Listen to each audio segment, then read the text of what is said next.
Mulai dari pengertian riset pemasaran.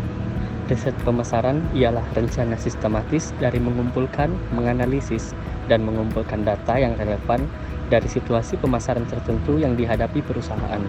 Tujuannya, membantu manajemen dalam mengambil keputusan berkaitan dengan identifikasi dan pemecahan masalah dan peluang dalam bidang pemasaran.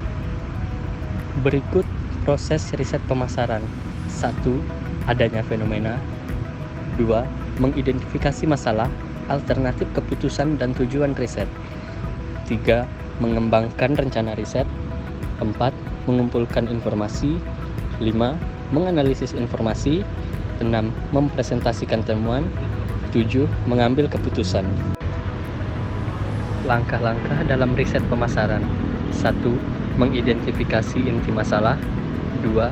Menentukan objek penelitian. 3. Menyusun kuesioner. 4. Mengumpulkan data. 5. Menganalisis dan menafsirkan penemuan. 6. Melaporkan hasil penelitian. 7. Memperbaiki permasalahan atau menggunakan strategi khusus dalam penelitian. Merumuskan masalah. Dalam merumuskan masalah maka akan ditemukan fenomena. Fenomena adalah merupakan sesuatu yang aneh, melawan teori dan tidak biasa. Contoh fenomena adalah Gojek. Gojek didirikan oleh Nadiem Makarim. Nadiem Makarim pada saat itu hampir setiap hari ke tempat kerjanya untuk menembus kemacetan di Jakarta menggunakan ojek. Sebagai seorang yang sering menggunakan transportasi ojek, Nadiem melihat ternyata sebagian besar waktu yang dihabiskan oleh pengemudi ojek hanyalah sekadar mangkal menunggu penumpang. Padahal pengemudi ojek akan mendapatkan penghasilan yang lumayan bila banyak penumpang. Selain itu, ia melihat ketersediaan jenis transportasi ini tidak sebanyak transportasi lainnya sehingga seringkali cukup sulit untuk dicari.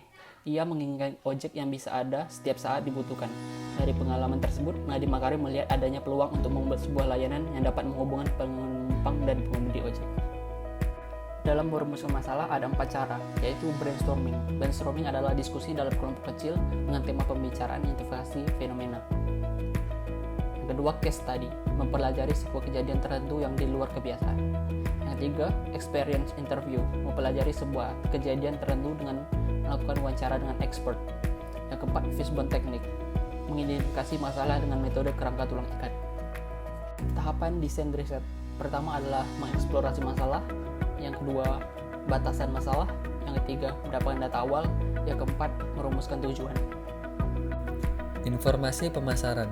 Informasi pemasaran ialah keterangan setiap data atau fakta yang bermanfaat untuk membantu perusahaan dalam menyusun program pemasaran, baik itu dalam jangka pendek ataupun dalam jangka panjang. Dengan kata lain, informasi pemasaran adalah keterangan berupa data-data atau fakta, hasil analisis, pertimbangan serta pandangan di dalam bidang pemasaran. Informasi pemasaran sangatlah penting karena informasi pemasaran adalah merupakan alat penentu dalam membuat suatu keputusan. Suatu informasi yang baik akan menyeimbangkan informasi yang ingin dimiliki manajer terhadap apa yang mereka perlukan dan apa yang layak untuk disajikan. Sekarang banyak perusahaan mempelajari kebutuhan informasi manajernya dan merancang sistem informasi untuk membantu manajer mengembangkan dan mengelola pasar serta informasi pelanggan. Proses pemasaran dimulai dengan pemahaman penuh tentang pasar dan kebutuhan serta keinginan konsumen. Oleh karena itu, perusahaan membutuhkan informasi yang dapat dipercaya untuk menghasilkan nilai dan kepuasan yang lebih tinggi bagi pelanggan. Perusahaan juga memerlukan informasi yang lebih banyak serta lebih baik untuk membuat keputusan yang efektif dan cepat. Semakin banyak pemasar yang memandang informasi bukan hanya sekedar masukan untuk keputusan yang lebih baik, tetapi juga sebagai aset strategi penting dan alat pemasaran. Di era yang sekarang ini memberikan pengaruh cukup besar bagi pemasaran dan menumbuhkan tantangan-tantangan baru dalam profesi pemasaran masa kini. Kebutuhan informasi yang lebih besar ini sesuai dengan ledakan teknologi informasi yang menyediakan informasi. Pemasaran dituntut untuk dapat memahami bagaimana kejadian-kejadian yang ada di berbagai penjuru dunia mempengaruhi pasar domestik dan peluang pencarian terobosan baru, dan tentu saja bagaimana perkembangan-perkembangan tersebut akan mempengaruhi pola pemasaran perusahaan.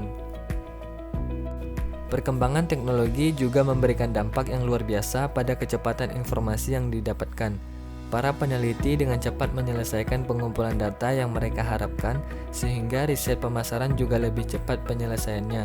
apalagi dengan adanya bantuan panel di seluruh dunia. Ini sangat memudahkan banyak perusahaan dalam mengumpulkan, mengolah, dan menganalisis data-data yang mereka perlukan dalam sekejap mata.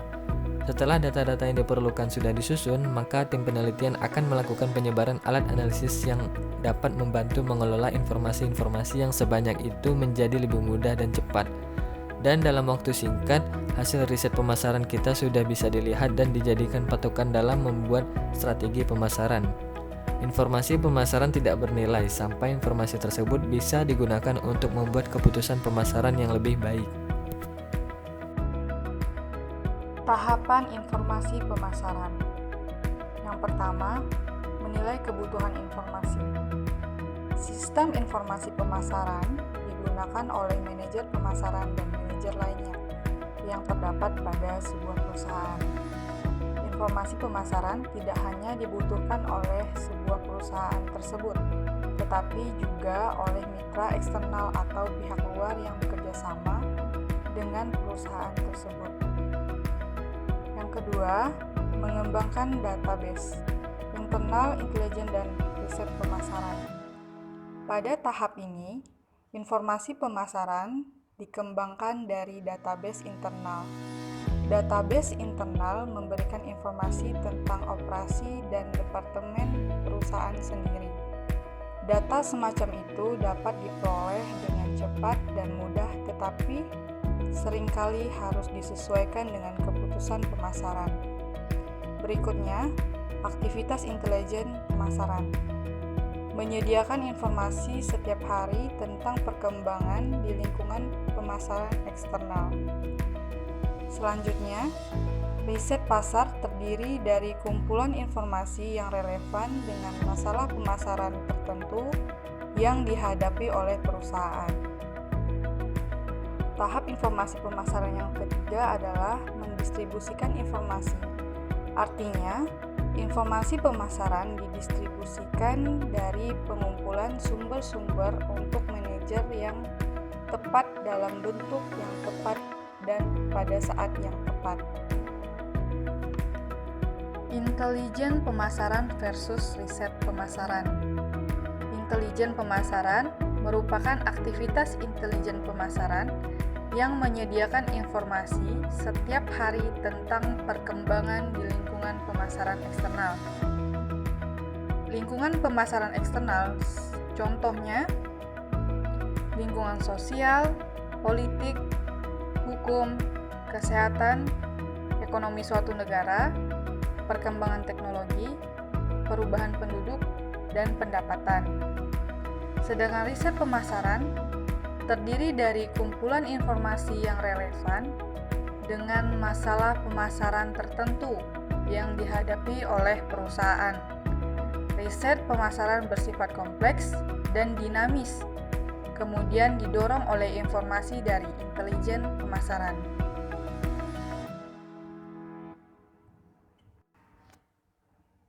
Komponen sistem informasi pemasaran. Komponen sistem informasi pemasaran ada 3. Yang pertama ada manusia. Dalam perusahaan, komponen manusia salah satunya termasuk manajer pemasaran. Jadi, sistem informasi pemasaran didesain untuk membantu manajer pemasaran dalam membuat keputusan yang efektif agar dapat memberikan kontribusi dalam sasaran perusahaan.